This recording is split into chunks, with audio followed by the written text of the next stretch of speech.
Hi guys, welcome back to my YouTube channel Keerthi Dhanraj. ಇವತ್ತು ನಾನೊಂದು ಹೊಸ ಪ್ಲೇಸ್ಗೆ ಹೋಗಿದ್ದೆ.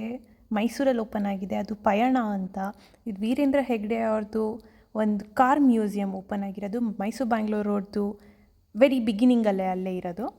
ಸೊ ತುಂಬ ಚೆನ್ನಾಗಿದೆ ಅಂತ ನನಗನ್ನಿಸ್ತು. ಇದು ಅದ್ರದ್ದು ಒಂದು ಮಿನಿ ಮಾಡೆಲ್ ಅದರದ್ದು.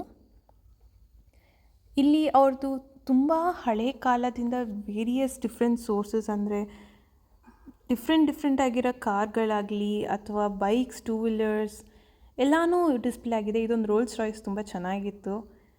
ಆ್ಯಂಡ್ ಅದೇ ಥರ ಅವ್ರಿಗೆ ಗಿಫ್ಟಾಗಿ ಬಂದಿರೋದು ಎಷ್ಟೊಂದು ಅವ್ರ ತಂದೆ ಕೊಟ್ಟಿರೋದು ಅಲ್ಲಿ ಅದೆಲ್ಲ ಮೆನ್ಷನ್ ಮಾಡಿ ಅದರದ್ದು ಇಯರ್ ಆಗಲಿ ಎಲ್ಲನೂ ಅಲ್ಲಿ ತುಂಬ ಚೆನ್ನಾಗಿ ಮೆನ್ಷನ್ ಆಗಿದೆ. ಒಂದು ಈವ್ನಿಂಗ್ ಸ್ಪೆಂಡ್ ಮಾಡೋಕ್ಕಾಗಲಿ, ಒಂದು ಟೈಮ್ ಒಂದು ಫ್ಯಾಮಿಲಿ ಅಥವಾ ಫ್ರೆಂಡ್ಸ್ ಜೊತೆಗೆ ತುಂಬ ಚೆನ್ನಾಗಿದೆ. 1 hour ಆರಾಮಾಗಿ ಅಲ್ಲಿ ಸ್ಪೆಂಡ್ ಮಾಡ್ಬೋದು ನೋಡಿಕೊಂಡು. ಆ್ಯಂಡ್ ಈ ಕಾರ್ ತುಂಬ ಚೆನ್ನಾಗಿದೆ ಅನ್ನಿಸ್ತು. ಒಂಥರ ಕಲರ್ ಕಾಂಬಿನೇಷನ್ ಆಗಲಿ ಎಲ್ಲ ತುಂಬ ಕ್ಲಾಸಿಯಾಗಿದೆ ಅಂತ. ಅದೇ ಥರ ಈ ಎಷ್ಟೊಂದು ಕಾರ್ಗಳು ನೋಡಿದಾಗ ನಮ್ಮನೆಯಲ್ಲಿ ನಮ್ಮ ತಾತಂದೆಲ್ಲ ಅಂಬಾಸಡರ್ ಇದ್ದಿದ್ದೆಲ್ಲ ಜ್ಞಾಪಕ ಬಂತು. ಅದೆಲ್ಲ ಜ್ಞಾಪಿಸ್ಕೊಂಡು ಹಂಗೆ ನಗಾಡಿದ್ವಿ. ಎಲ್ಲ ತುಂಬ ಚೆನ್ನಾಗಿತ್ತು. ಎಷ್ಟು ಡಿಫ್ರೆಂಟ್ ಕಲರ್ಸ್ ಅಲ್ಲಿ ಇದೆ ಅಂತ ತುಂಬ ಖುಷಿ ಆಯಿತು ನೋಡೋಕ್ಕೆ. ಇಷ್ಟೊಂದು ಕಲರ್ಸ್ ಎಲ್ಲ ಇದ್ಬಿಟ್ಟಿದ್ರೆ ನಾನು ದಿನ ಯಾವ ಕಲರ್ ಬಟ್ಟೆಗೆ ಯಾವ್ದು ಮ್ಯಾಚ್ ಆಗುತ್ತೆ ಅಂಥ ಕಾರ್ ಎತ್ಕೊಂಡು ಹೋಗ್ತಿದ್ನೋ ಏನೋ ನಾನು.